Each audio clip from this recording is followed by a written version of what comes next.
Секој човек се стреми да биде здрав и да живее колку што е можно подолго. Тоа е наполно оправдан стремеж, зашто природата го создава човека не да страда и да боледува, туку напротив да биде здрав, радосен и среќен.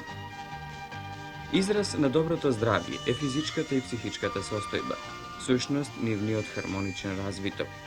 А тие се толку здраво соединети, толку идеално поткаени, што не е можно да се направи разграничување меѓу едната, односно другата.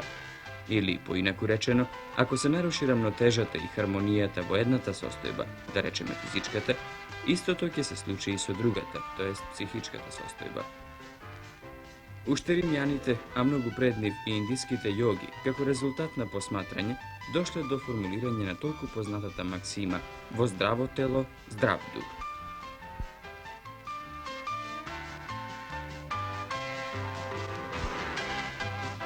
Филозофијата на човековото совршено здравје и долг живот, доктор Шелтон ја има најубаво искажано со зборовите: нормалната состојба на едно здравје е едно здраво раѓање, едно среќно детство, една радосна младост, една активна зрела возраст, една спокојна старост и една безболна смрт од долг и среќен живот.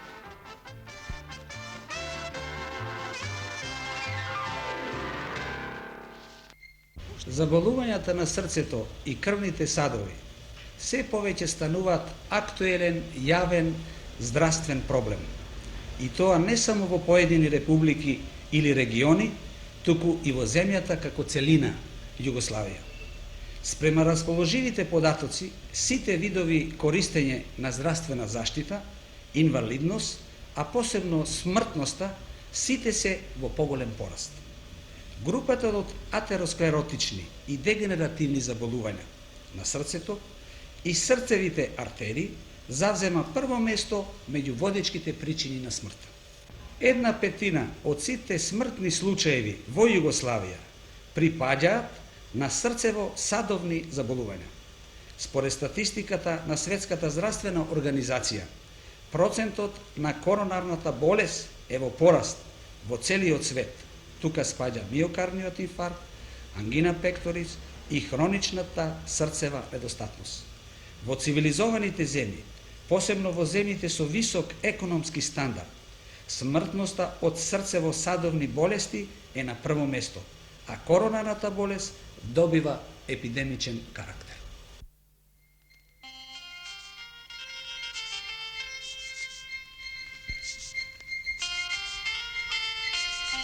За голем број неупатени, седењето представува одмор. Но голем број познати медицински стручњаци од светот не се согласуваат со оваа констатација и не кријат кога тврдат дека седењето придонесува и го забрзува развојот на многу заболувања. А според разноразни испитувања добиени од неколку научници, утврден е неверојатен податок. Најмалку 150.000 часови човекот во текот на својот живот поминува седејки. Ако овие часови ги претвориме најпрвин во денови, а потоа во години, излегува дека рамно 17 години човекот седи во кафеана, крај телевизор, во автомобил, во воз, на состанок или каде уште не.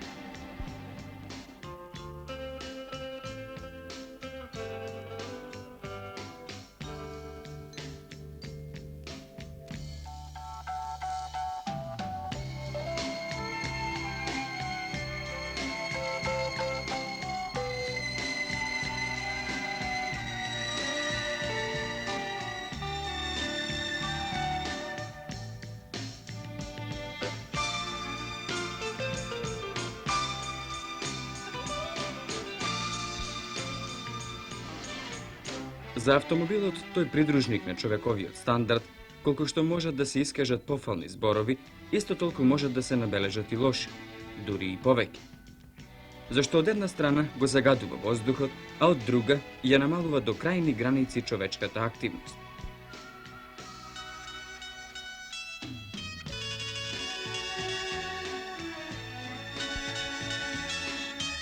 Данокот што современиот човек го плаќа за удобностите што му ги дава денешниот начин на живење е голем, како и последиците.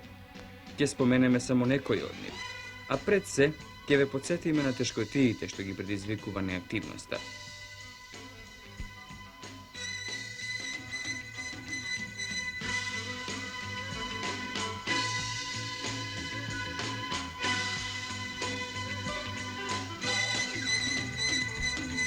Минималните мускулни контракции, како последица на прекумерното седење или стоење, од ден на ден се повеќе ја забавуваат периферната крвна циркулација.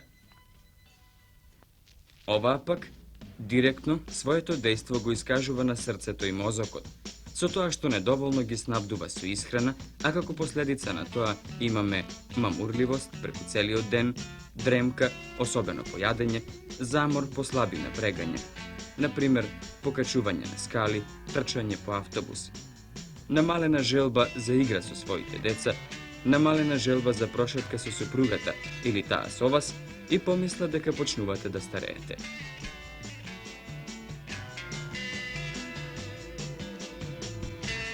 Секако почнувате да стареете и тоа побрзо отколку што би требало. Многу често, тврдат лекарите, се среќава меѓу пациентите ваква клиничка слика: главоболка, тромост, несвестица, вртоглавица, мрзливост, намалена желба за работа.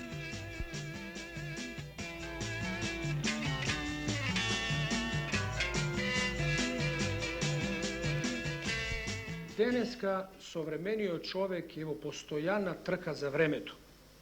Сите се жалат дека им недостасува време. Наутро постојано поспани, доволно неодморени, се качуваме брзо во колата за да стигнеме на работното место. Не прашувате која е симптоматологијата на современиот болен. Поголем број се жалат на главоболки, на општа малаксалост, на бледило, на вртоглавие, на поспаност, на малаксалост, на болки во мускулите, но и често боцкање во пределот на срцето. Секако тоа се знаци кои не морат да значат органско заболување, туку зборуваат за една едноличност во секојдневниот живот. Ние работиме во институција која му дава примат на лекувањето на овакви тегоби не со таблетки, туку преку една активност од сите видови, а претежно со формите на телесната активност. Ме прашувате што треба да опфати таа телесна активност. Прво, да работиме дома, и тоа секако вид на работа. Да одиме почесто на работа пешки или на велосипед, а неделно еднаш или два пати подолго да пешачиме во природа. И верувајте ми, тегобите што ги спомнав, на што се жалите вие, бргу ќе нестанат, ќе станете посретни и позадоволни.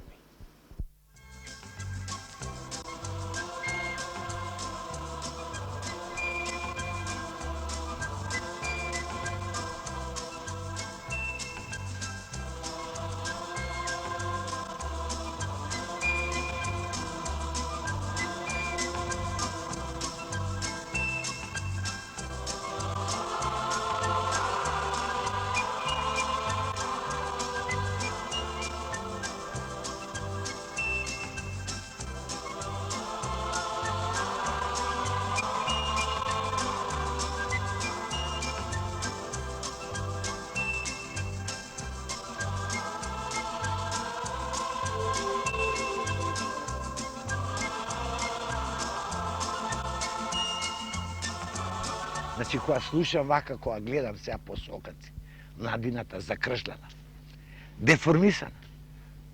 Слушајте мене, јас сум човек на овој народ, мене ми е жал. Јас сакам околу мене цвеќина да гледам, да вегам убави моми, убави момчина, па затоа сакам, не е само ја да сум млад, него сакам да видам пред себе. Видите, после ослободувањето женските како да добија слобода, и ги гледам по сокаци, не ролшуи, што ја знам, не лизгање, не точкови, овие нашите мушки седнале, со она стара капитал, маш, и се закржал. Девојчето, па сега, немојте да ме схватите да сум конзервативен, например, денеска машкото го јавнал девојчето и го носи она. Обе он има да ја носи. А сега, истина, че го носи. Закршла. a ona fino razvijena kao gazela. Ете, mnogo така работи. Сега што, на што тоа се должи? Навиките. Човек ништо друго не е, збуир на навики. Ако се каже, видите, денот е 24 сата. 8 сата се одмара човек. Тоа е сонот. Нема друг одмор на овој век. Само сонот. 8 сата работи, 8 сата има да се разоноди. Да се рекреира и умно, и физички. Тоа значи онија 6 уметности. Да прошета, да види архитектурата, да види скулптурата, да види сликарството, нали? Да се бави книжевноста, да чита, да прати музиката, па и самиот да запее, самиот да заигра, нали?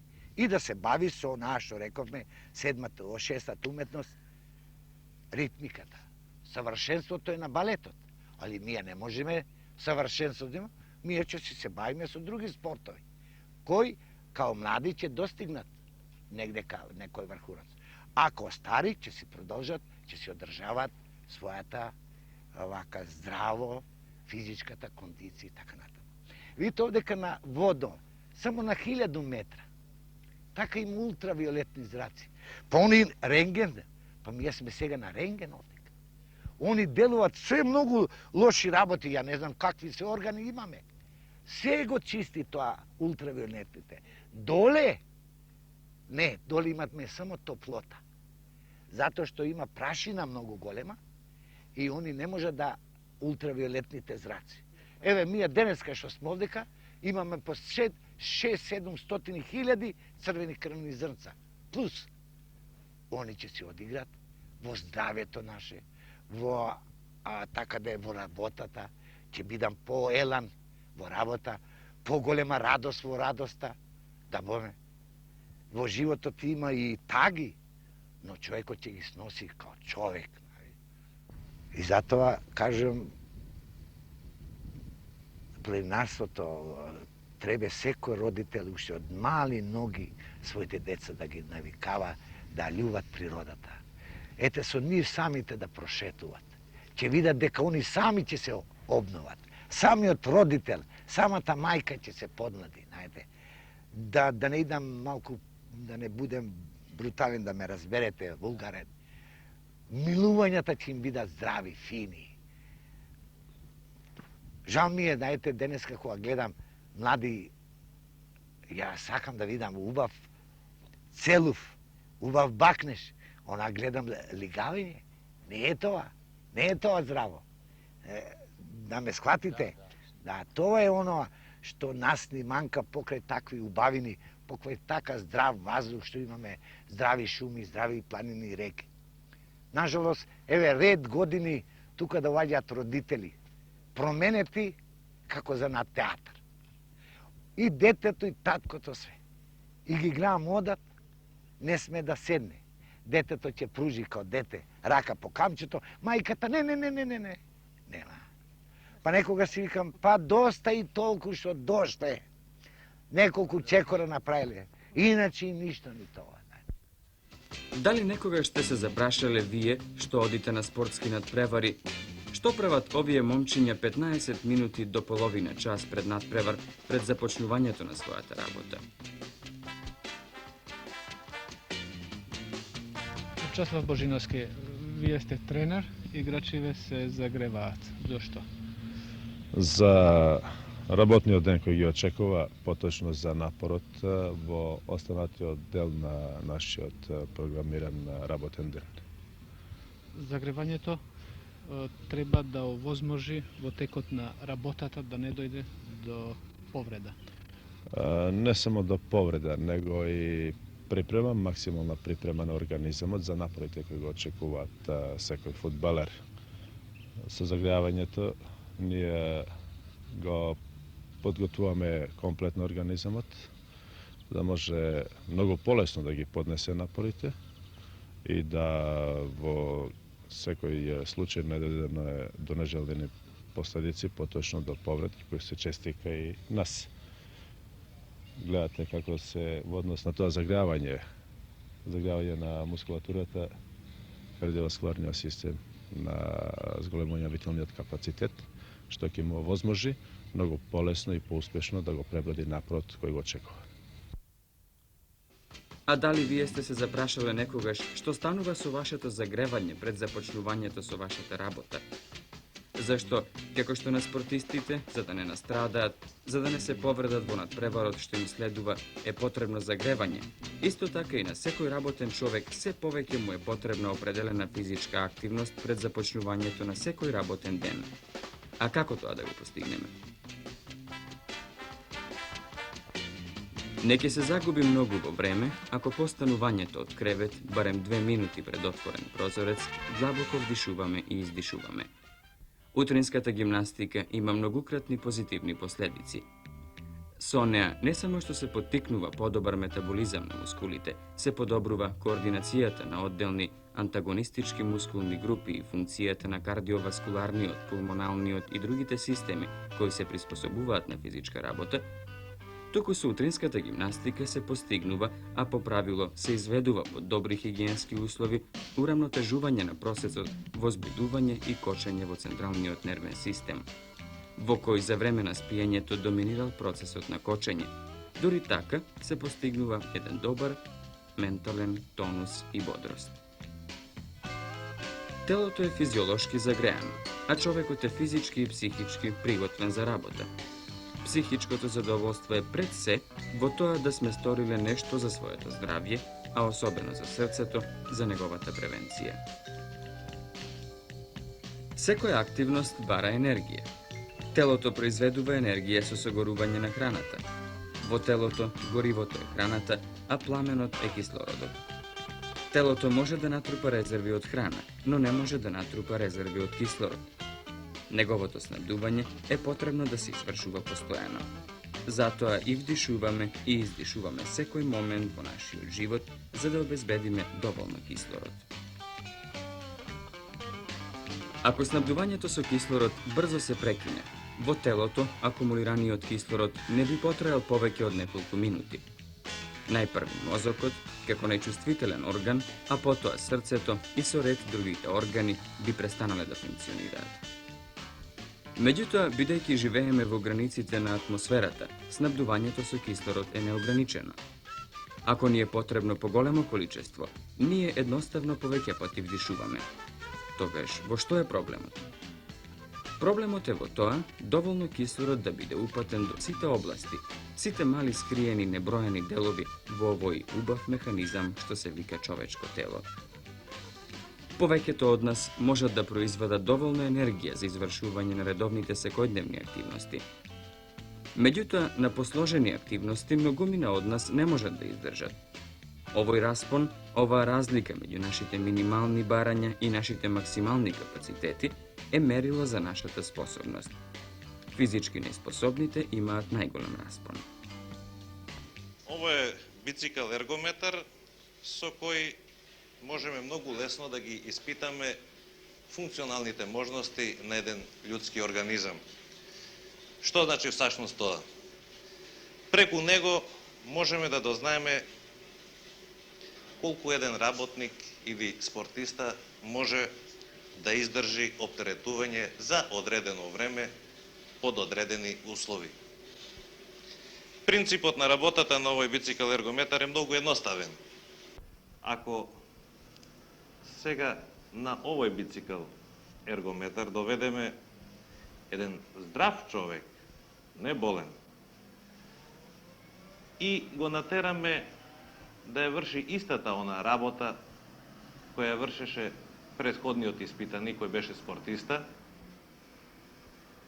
ги извршиме истите исследувања, односно аускултација, слушањето на срцето и мерењето на пулсот за одредено време, ќе видиме дека тој исти испитаник, кој е навистина здрав, неговото срце ќе чука далеку побрго при онаа оптеретување што го дадовме на спортистот. Што ни зборува тоа? Тоа ни кажува дека не болен, туку здрав организам, а кој не се движи доволно, кој нема доволно кондиција, нема доволно физичка кондиција и спрема, една иста работа ја работи многу понеекономично одошто еден организам кој е трениран и има известна физичка кондиција. Ова сето ни зборува да движењето како лек против незгодите што ни ги дава денешното урбанизирано општество е неопходна потреба на секој човек, било тоа да е тоа работник во фабрика, било да е тоа работник во канцеларија или пак во некоја друга институција. Што се постигнува со движењето? Кога велам движењето, јас морам да потенцирам една работа, дека тоа движење не смее да биде било какво, туку тоа движење мора да се одвива по еден план и да представува за организамот едно известно оптеретување. Би навел како пример дека тука може да дојде, да речеме, 30 минути играње на ракомет во текот на денот, или пак пешачење на 5 до 10 километри исто така во текот на денот. Али сето тоа треба да се одвива за одредено време, а со тоа се постигнува одредено оптеретување, а преку оптеретувањето се постигнува оној позитивниот ефекат на движењето како основ на бавење со физичка активност.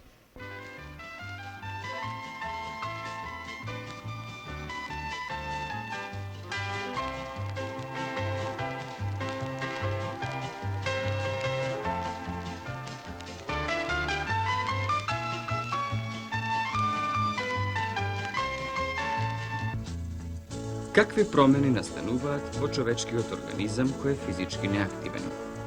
Најпрвин, мускулите атрофираат. Некои од нив можат да се претворат во маст.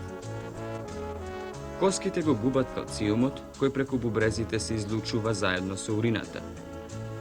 Секој лекар ќе ни потврди дека еден од етиолошките фактори, можеби и најважен за формирање камења во бубрезите и мочоводните патишта, е физичката неактивност. Најголемите промени сепак стануваат на кардиоваскуларниот систем. Заради неактивност, срцето не може да работи напорно, крвните садови го губат својот тонус, белите дробови стануваат неефикасни, целиот систем за доставување кислород, речиси буквално, овенува. Напротив, зголемената физичка активност доведува до тоа, белите дробови почнуваат да примаат повеќе воздух и при мал напор, срцето се зајакнува, пумпајки повеќе крв со помал број отчукувања. Доставувањето крв во мускулите се подобрува, а вкупниот волумен на крвта се зголемува. Со еден збор, се подобрува способноста на телото да внесува поголемо количество кислород и да го пренесува во ткивата и ќелиите, каде што се сврзува со хранливите состојки, а со цел да се создаде потребната енергија. Од сето досега речено, може да се извлече заклучок дека човечкото тело е еден извонреден витален инструмент, што напредува кога се користи и прикажува тенденција на прерано старење, кога тоа не се чини. Драги гледачи, колегите од Општообразовната редакција ми одделија во својата емисија неколку минути за рубрика која треба да им биде посветена на оние наши гледачи кои во себе расчистиле со тоа дека физичкото вежбање и физичкиот напор му е потребен на секој човек независно од возраста. Дека тоа не е привилегија само на млади луѓе да бркаат топка, како што тоа обично се вели, туку е насушна потреба на секој културен човек. Меѓутоа, помеѓу оние што никогаш во животот не кренале ништо потешко од лажица, за жал такви се во огромно мнозинство, и оние помалиот број кои почнале со физичко вежбање, постои уште една цела армија колеблици, и проштевајте што така ве наречувам, кои се готови, кои прочитале се, кои знаат се за потребата од физичкиот напор, меѓутоа се уште не почнале. Зошто? Ним токму им се посветени овие мои минути.